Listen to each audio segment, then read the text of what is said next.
Então vamos lá? Bom, enfim, a inflação acabou chegando, né? Ela chegou com força no ano de 2021 e é um problema que o Brasil não enfrentava aí da maneira como está acontecendo desde o início do Plano Real. E muita gente percebeu esse fenômeno exagerado do aumento de preço em todas as áreas da nossa economia e começou a ficar preocupado. Raul, e os meus investimentos, né? O que é o momento aqui? O que eu posso fazer agora? A primeira coisa que a gente precisa lembrar é que a gente está lidando com um efeito esperado. Como assim? Vocês se lembram, quem está aqui no canal há mais tempo, quem pode comentar aqui qual vídeo inclusive, mas eu trouxe vários vídeos aqui onde eu ressaltei que iria acontecer um aumento da inflação dada a injeção de dinheiro na economia. Acho que foi uma coisa que eu falei diversas vezes, de diversas formas diferentes. Então aqui a gente está lidando com um efeito que a gente já esperava. Pelo menos quem é sardinha aqui, a galera mais fechada aqui com a gente, já estava sabendo desse fenômeno. E agora a gente vai conversar um pouco sobre por que esse fenômeno aconteceu, que eu não tinha entrado profundamente nisso, o que causa isso, como que a gente vai sair dessa, como país, né, como o mundo também está em relação a isso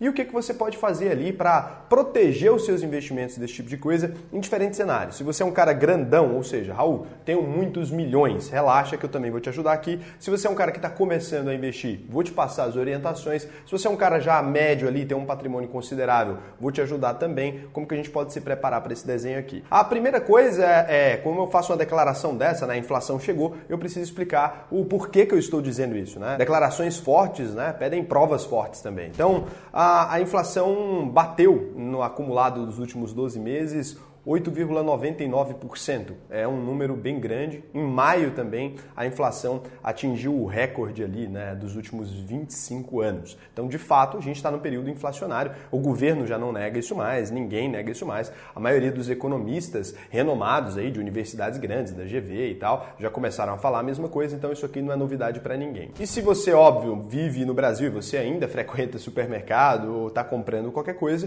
você deve ter reparado que você chega no supermercado, um saco de arroz que há pouco tempo atrás custava X, está custando 2X. Um saco de feijão que custava 1X, está custando 1,5X, né? Então você percebeu um aumento generalizado do preço de tudo. Um celular muito mais caro, uma camiseta, uma calça, uma meia que seja, qualquer coisa, né? Tá ficando muito mais cara, principalmente os equipamentos importados, eletrônicos, que são baseados em dólar, mas também os produtos alimentícios, os produtos do dia a dia, até um cafezinho, né? Um almoço que você almoçava no restaurante, teve um reajuste de preço, porque o dono do restaurante precisa ali repassar para você o aumento de preço que ele recebeu, então a gente está com esse problema aqui. Qual que é a explicação mais aceita para o que está acontecendo agora? Lá atrás a gente teve o início da pandemia. Mais ou menos 1 ano e meio atrás a gente teve aquele iniciozinho exato ali em março, né? A gente começou a pandemia. Naquele momento os governos mundiais eles simplesmente não sabiam o que fazer. A gente não tinha um conhecimento acerca dessa doença que está afetando até agora a nossa sociedade. A gente não tinha nenhuma informação sobre como lidar com aquele vírus, não tinha uma perspectiva de vacina,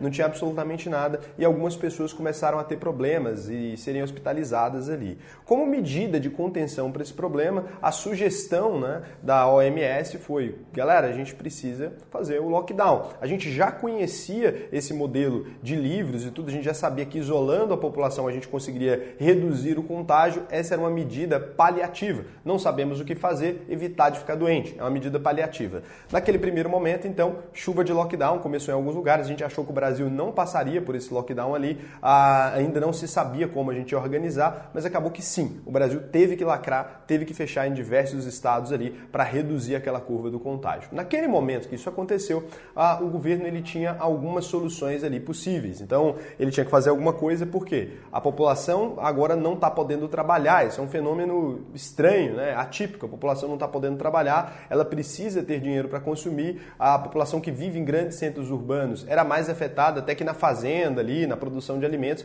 a gente tinha um espaçamento maior entre uma casa e outra, não existe tanta aglomeração quanto existe dentro dos centros urbanos, onde um prédio mora sei lá quantas pessoas, né? Então, naquele primeiro momento ali, começou o governo com a ideia, olha, a gente vai criar um auxílio emergencial. Foi uma ideia que aconteceu não só no Brasil, como na Alemanha, nos Estados Unidos. A gente vai criar um auxílio aqui que vai te dar um dinheiro, né, durante esse período para você ficar em casa, porque eles sabiam que se eles não dessem dinheiro para a população ia ter que se arriscar e sair para a rua porque não ia conseguir comer. Então, as pessoas, para não morrer de fome ali, o governo governo teve uma ideia que foi essa questão de dar dinheiro. Só que a transferência direta de dinheiro era um programa que já existia no Brasil em certo modo. Então o Bolsa Família já tinha uma transferência direta de dinheiro do governo para a população.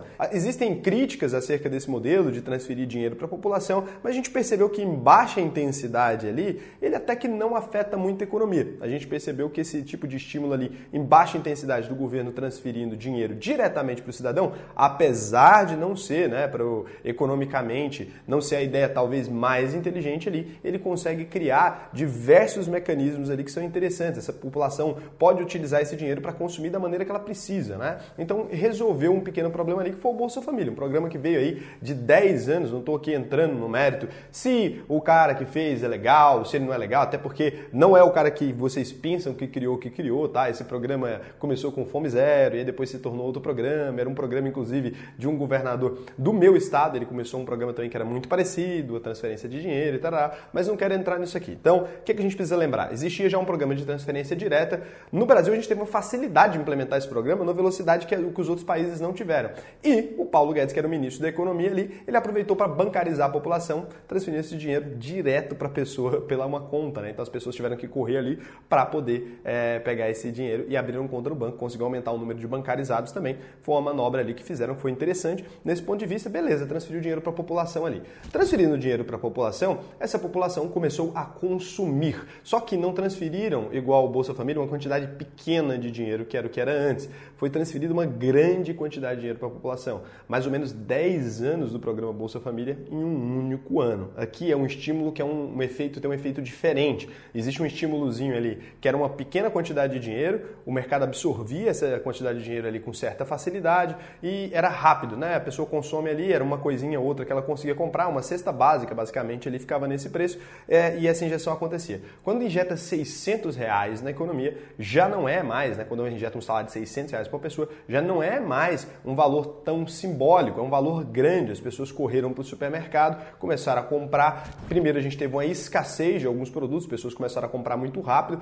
Como o dólar estava descontrolando porque a gente estava injetando moeda, as exportações começaram a valer mais a pena, a quantidade de produto disponível para ser comprada ali começou a esgotar de maneira rápida. Beleza, foi atendida essa primeira demanda, começa a subir o preço, é natural, todo mundo com dinheiro, né? Vai faltar produto. Então é simples, é um efeito imediato. Você imagina, se a gente tem R$1 milhão para cada cidadão do dia para a noite, você pode pensar que todos nós seremos ricos, mas você tem que lembrar que a produção das coisas não aumenta. O que aumentou foi a quantidade de dinheiro. E o dinheiro em si ele não serve para nada, as pessoas querem dinheiro para consumir algo, né? Se você ganha 10 milhões ou 100 milhões de reais ali do governo de uma hora para outra, por exemplo, você vai querer comprar uma mansão, uma Ferrari. Existe um número de Ferrari para toda a população? Eu estou colocando no extremo para você entender o que acontece. Então, existe uma quantidade de Ferrari, uma Ferrari por pessoa? Claro que não, a Ferrari nem fabrica isso, ela não está acostumada a atender essa demanda desse tamanho, é uma demanda artificial. Então não existe também mansões para esse tanto de gente. Se todo mundo tivesse dinheiro, o que aconteceria é que o preço das mansões subiria e o dinheiro deixaria de valer ali naquele momento. Foi mais ou menos isso que aconteceu, só que em uma escala menor, né? Porque a quantidade de dinheiro que foi injetada não é tão grande assim, apesar de ser grande. Com isso, a gente começou a perceber ali o aumento do preço das coisas, obviamente, por conta dessa injeção de dinheiro na economia. Esse prazo do auxílio emergencial, ele foi sendo esticado, estendido, né? E aí, na primeira fase, a gente viveu uma lua de mel. O que é a lua de mel? As empresas começaram a vender cada vez mais, as empresas, os negócios começaram a expandir,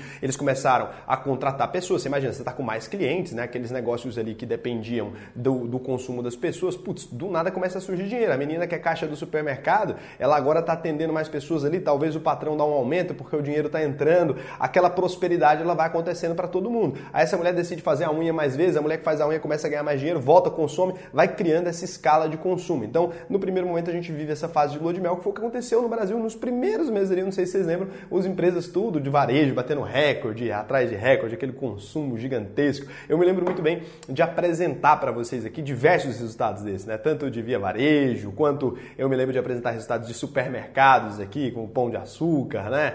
O grupo GPA, me lembro de apresentar resultados do Carrefour, me lembro de apresentar resultados aqui das empresas que fabricam esses produtos ali, como M. Dias Branco, me lembro de apresentar esses resultados e todos aqueles resultados maravilhosos impulsionados pelo esse estímulo no consumo, que são os estímulos de necessidade básica. Se a pessoa ganha dinheiro ali, Ambevzinha, ó, subiu, a galera compra uma cerveja, tarará, vai viver, né? Se você ganha um dinheiro ali, as pessoas vão viver. As empresas foram faturando mais e foram tentando aumentar a quantidade de produção delas, só que eles aumentaram de uma hora para outra. Então o que acontece? O consumo era X, ele multiplica, X mais 1. Né? E de uma vez, além das empresas estarem trabalhando com certa capacidade reduzida ali. Então a gente está impedido de fabricar na mesma intensidade e o consumo está aumentando. Então tem um tempo que demora para essas duas coisas se ajustarem. Essas coisas não se ajustaram, a gente começou a perceber um aumento no preço. Porque se todo mundo tem dinheiro, eu tenho um produto só para vender, então se eu tenho uma maçã só, vocês todos querem comprar maçã, eu tenho uma maçã só, eu vou começando a subir o preço da maçã aqui. É um fenômeno natural, a quantidade de dinheiro no mercado,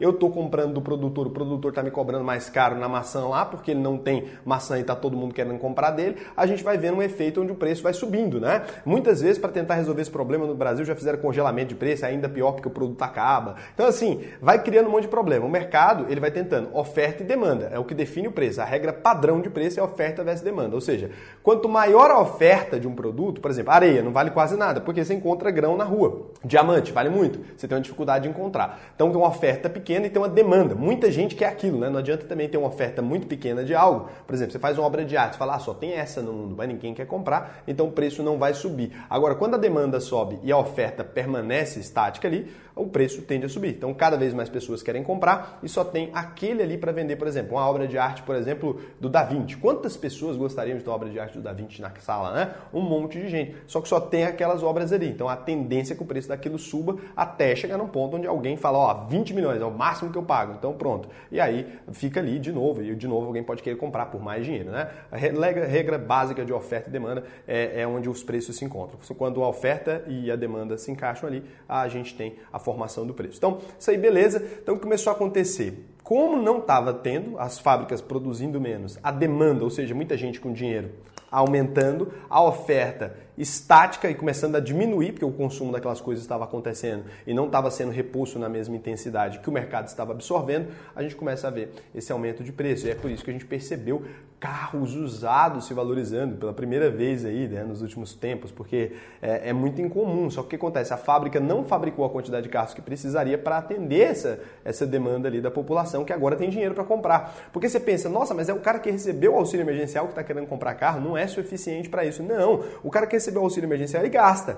Ele gasta em diversos lugares. Aí o cara que tem uma barraquinha de espetinho ali, ele vendeu muito mais espetinho e comprou muito mais carne, e aí foi gastando dinheiro. Então aquele dinheiro ele vai se acumulando, né? Em alguns lugares ali ele vai se acumulando. As pessoas, o dono do supermercado ali ganhou um mundo velho de dinheiro, o fulano ali ganhou um mundo velho de dinheiro, agora ele quer consumir, né? Ele também quer consumir. Então o dinheiro ele vai trocando de mão muito rápido. O dinheiro ele sai ali do auxílio emergencial, ele passa para outra pessoa imediatamente, né? Você vai ali no supermercado, já compra, aí o fulano do supermercado já paga o fornecedor dele já paga o produtor, e o dinheiro vai se acumulando em todas as esferas da população. É rápido, a transferência de dinheiro é muito rápida e normalmente esse dinheiro se acumula ali e as pessoas vão querendo comprar os bens, né? Os bens duráveis. E aí por isso que a gente viu o preço de casas subindo de uma vez, o preço de carro subindo de uma vez, porque as pessoas ganharam muito dinheiro. São os ricos da crise, né? A galera vai ficando rica ali no meio da crise. Então, o que aconteceu foi exatamente isso. E aí, as fábricas de carro, então, elas tiveram uma magnífica ideia. Se o mercado está absorvendo, se as fábricas de carro, a empresa de arroz, a empresa de tudo, as empresas falam, se o mercado está absorvendo,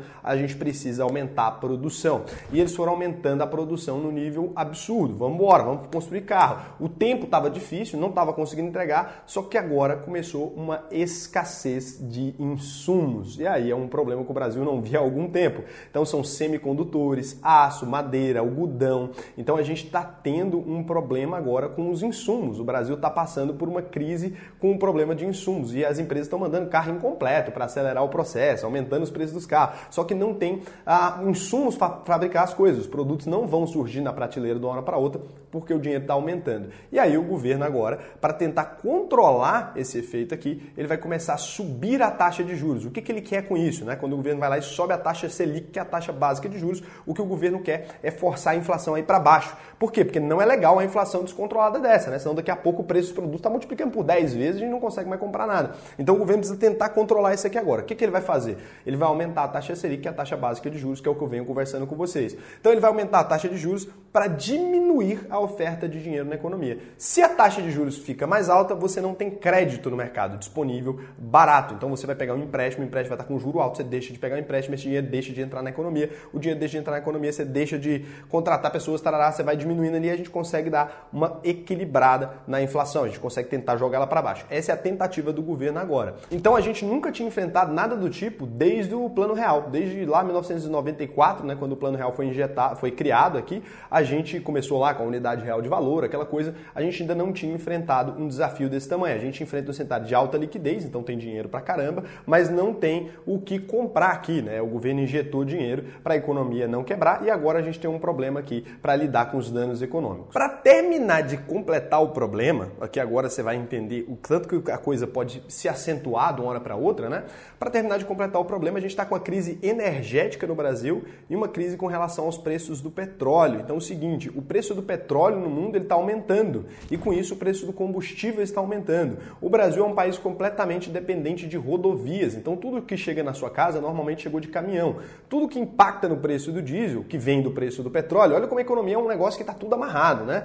Como tudo isso, uma coisa acontece lá do outro lado do mundo, te impacta aqui, isso é globalização. Então o que acontece? Como está esse fenômeno, o preço das coisas estão se elevando também por conta do custo do transporte, que está aumentando. E aí a gente tem aqui uma expectativa de uma inflação realmente maior agora em 2021, né? Essa inflação não tem previsão de abaixar agora e como eles tomaram a postura aqui de já começar a subir a taxa Selic já agora, nos 6 primeiros meses do ano eles já começaram a aumentar e agora nos 8 primeiros meses do ano já começaram a aumentar a Selic, agora a gente tem uma tentativa de frear o aumento de preço. É importante você entender isso. A gente está tentando frear o aumento de preço. Não significa abaixar os preços, a gente está tentando frear o aumento, parar o aumento. Ainda não conseguimos diminuir, né? O aumento ali. Essa inflação ela precisa de fato abaixar ali por hora para a gente conseguir pelo menos frear o que está acontecendo. Não significa que amanhã, né? Coloquei a taxa de juros, amanhã isso vai refletir na economia. Você viu quanto tempo demorou desde a hora da injeção do lockdown para a gente começar a sentir os efeitos, né? Foi em maio desse ano que a gente chegou no recorde do efeito da inflação ali. Então esse efeito ele vai se desenhando aos poucos. Mas é improvável que a gente volte a ter os preços iguais eles eram antes da pandemia, porque a gente teria que ter uma deflação aqui, né? Seria um cenário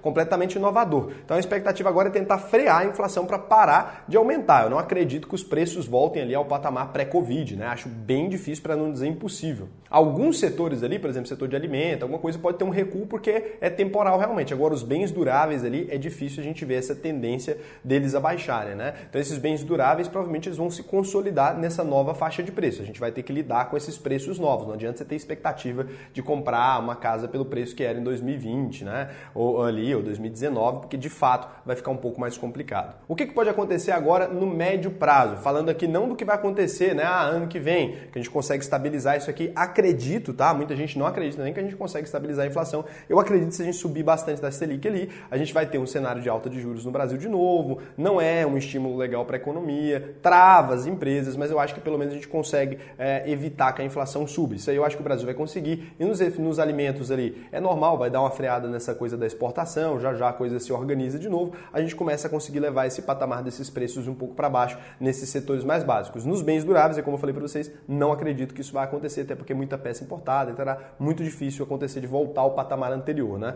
Não diria impossível, porque na economia não é a ciência exata. Esse mero vídeo aqui já está impactando na economia de alguma forma. Por quê? Porque a economia é uma coisa que a partir do momento que você vê isso aqui, por exemplo, você pode mandar esse vídeo para sei lá quem que deixa de consumir pensando numa crise e tarará, e aí a gente vai modificando a economia. Qualquer coisa modifica a economia, né? Porque ela reage também a previsões da economia. Por isso que as previsões da economia são tão difíceis de serem feitas, porque quando você faz uma previsão, você pode alterar o produto final. Se eu falo para você assim, olha, amanhã vai falir todas as empresas da B3, daí se o cara for muito relevante, né, imagina que a gente é o segundo maior canal em audiência de bolsa de valores. Se amanhã eu falo uma coisa dessa, por exemplo, as pessoas ficam com medo, tiram o dinheiro lá, a gente tem um impacto na economia, né? Por isso a gente tem que tomar cuidado com esse tipo de coisa. Então, não dá para fazer essa previsão. Mas o que eu acho que vai acontecer por agora? A gente vai conseguir equilibrar, a gente deve voltar ali a ter uma oferta e demanda controlada e com isso a gente deve pelo menos frear o aumento de preço e aos poucos, né, esses produtos alimentícios, coisas mais assim, a gente deve ver o preço abaixar. Essa outra coisa, carro, essas coisas chegaram num novo patamar de preço que dificilmente vai voltar. Agora, no médio prazo, eu acho que a gente pode ter uma coisa chamada efeito chicote. Já viu que o chicote ele bate e volta, né? Para sua mão aqui, ó. Ele bate primeiro, depois volta sozinho, um bumerangue, né? O efeito bumerangue, ele vai e volta. O que acontece? As empresas agora elas receberam esse super estímulo. Então elas receberam esse super estímulo aí que foram pessoas, os consumidores. O que as empresas vão tentar fazer? Como elas estão percebendo que os consumidores estão absorvendo com muita facilidade tudo aquilo que elas produzem, ou seja, tendo escassez de produto, né? Escassez de produto, de insumo, elas devem tentar aumentar a produção. Elas vão tentar aumentar a produção violentamente agora para reagir a esse mercado. As empresas querem ganhar dinheiro. Se tem gente comprando, tem dinheiro na mão e eu não tenho para vender, putz, cara, tá pegando fila para comprar carro de 120 dias, de 6 meses às vezes, de 9 meses, de 1 ano, dependendo do modelo do carro. Tem Porsche aí que a galera tá pegando 1 ano de fila. Então assim, tem uma demanda ali, eu não estou conseguindo entregar, vou aumentar minha produção no 12. Então todas as empresas estão passando pelo mesmo efeito agora. Vou aumentar a produção no 12. Se na hora que eles aumentam a produção, eles vão aumentar todos de uma vez, o crédito vai estar mais barato?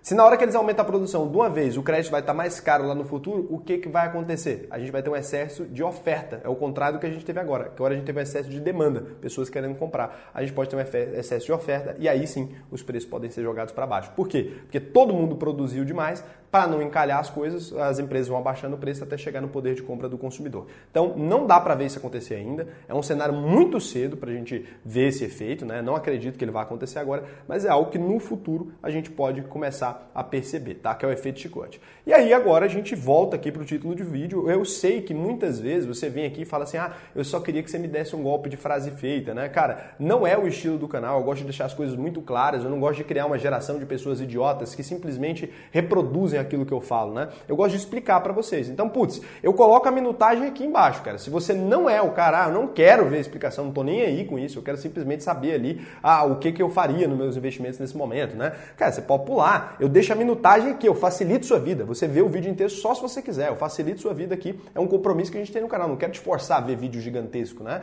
Então é só você o quê? Se inscrever no canal e deixar seu like, porque isso aqui é pouca gente que faz para você. Você pode sempre olhar no meu canal, todos os vídeos, sem exceção, tem a minutagem embaixo. Você clica no ponto que você quer e começa a ver o vídeo, tá? O que fazer com seus investimentos nesse momento? Eu disse que eu ia explicar para diferentes faixas de renda. E de fato, eu vou explicar para diferentes faixas de renda. Raul, estou começando a investir agora. Não tenho patrimônio, estou aqui fazendo pequenos aportes mensais. Cara, a sua vida vai ser a menos impactada, né? Porque assim, você está começando a criar patrimônio agora, você está comprando as ações ali ao preço que você quiser, tá tudo muito bem, tudo muito bom. Esse é um pequeno momento na sua história, você vai investir para os próximos 30 anos aí no longo prazo. Cara, nada aqui está te afetando, só correria agora de títulos de renda fixa, talvez pré-fixados ali. Por quê? Porque na hora que a Selic subir, você pode encontrar títulos melhores. Então só correria agora desses títulos pré-fixados ali, baseado numa taxa de 10%, com a inflação batendo 8% a 2%. Então você tem que pensar nesse tipo de coisa, correria só desse tipo de título. Agora, tudo aquilo que você compra com seu dinheiro num cenário onde o dinheiro está perdendo valor muito rápido, está ganhando valor, né? Imagina, você compra aqui uma cota de um fundo imobiliário que desvalorizou bastante por agora. Esse imóvel, ele está subindo valor por conta da inflação, vai ter um ajuste, né, no preço dos aluguéis e tudo, então ali daqui a pouco você está recebendo um dividendo muito maior. Olha que legal, né? Você compra uma empresa ali, essa empresa está aumentando o preço dos produtos dela, putz, vai te dar um bom retorno ali. E na época, se ela cair também, se tiver um problema na frente, você vai aproveitar para comprar mais. Você está começando agora,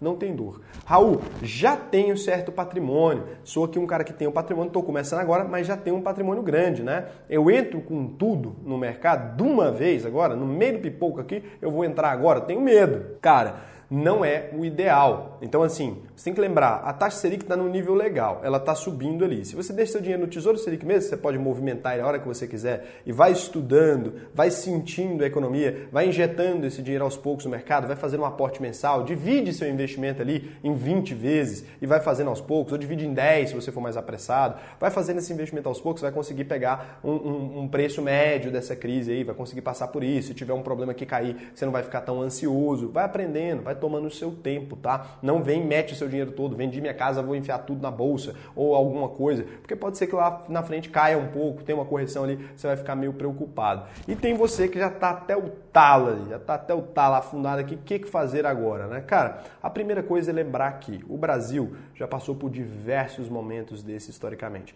Quantas empresas da sua carteira têm menos de 25 anos, né? Que é o plano real. Fala assim, isso aqui agora é 25 anos. Pra gente parece um longo prazo. Mas, putz, tem empresas centenárias na Bolsa de Valores brasileira, tem bancos super tradicionais. Então, assim, essas empresas, elas vão passar por alguns momentos mais difíceis, elas estão num bom momento, inclusive, a bolsa está subindo pra caramba ultimamente, elas podem passar por momentos de crise, podem passar por um momento mais difícil. Cara, permaneça na sua estratégia, permaneça fazendo os seus aportes com tranquilidade, permaneça nos seus investimentos. Por quê? Porque lá na frente isso vai te recompensar. Se der uma crise, alguma coisa, você aproveita para comprar mais barato, você está comprando bons negócios por um preço mais barato que sobrevivem a esse tipo de coisa. Isso aqui não vai quebrar as empresas, não vai ser o fim do planeta Terra. É claro, a gente pode ter um cenário de crise, alguma coisa, putz, Klabin está aí há 100 anos, viveu tudo quanto é coisa, viveu guerra, viveu sei que lá, não vai sofrer um problema. Bradescão da Massa, Itaú, essas empresas são fundamentos da nossa sociedade, uma VEGzinha, são empresas que são muito importantes. Então assim, é claro, elas podem passar por uma crise, a gente pode ver um efeito de inflação, elas estão reajustando o preço delas. Quando a gente fala que a inflação está chegando, por exemplo, mais forte ainda agora, as empresas elétricas reajustaram o preço da tarifa de energia. Aí fala a inflação subiu. Mas para você que é investidor dessas empresas, você é o cara que fez o reajuste. Você vai receber um valor maior, você está recebendo um valor maior em cima ali daquele reajuste que foi feito. A mesma coisa para o alimento, a mesma coisa para tudo isso. As empresas, elas são por características, né? Por características, as maiores empresas do Brasil, elas são por característica imunes à inflação. Elas repassam o preço, elas têm que repassar o preço para o consumidor. É claro que elas podem ter um problema com o insumo, alguma coisa, mas tem que repassar o preço para o consumidor e elas têm que receber o dinheiro corrigido pela inflação. Porque se a inflação for maior do que isso, nossa economia afunda, zera, né? Acaba com tudo. Então a inflação, ela não pode alcançar essa cadeia produtiva e não alcançou. A gente está em taxas aqui, começou a mexer na Selic, tarará, essas empresas vão começar a lucrar, vão começar a faturar de novo, né? Você está do lado certo da coisa quando você está fazendo investimento. Você ficar com dinheiro na gaveta é a pior coisa de todas. Imagina, você está com dinheiro se desvalorizando 8% ao ano, por exemplo. Que loucura, né? Você vai perder muito dinheiro. Então, o ideal é que você compre bons negócios, boas participações em boas empresas, que você invista. Se você quiser, putz, vou comprar um lote ali, alguma coisa que você invista, se você é um cara mais conservador, eu tenho que trazer essa informação aqui para você. Por quê? Porque você consegue evitar esse tipo de coisa. Vou investir num ouro ali, se eu já estou muito rico, né?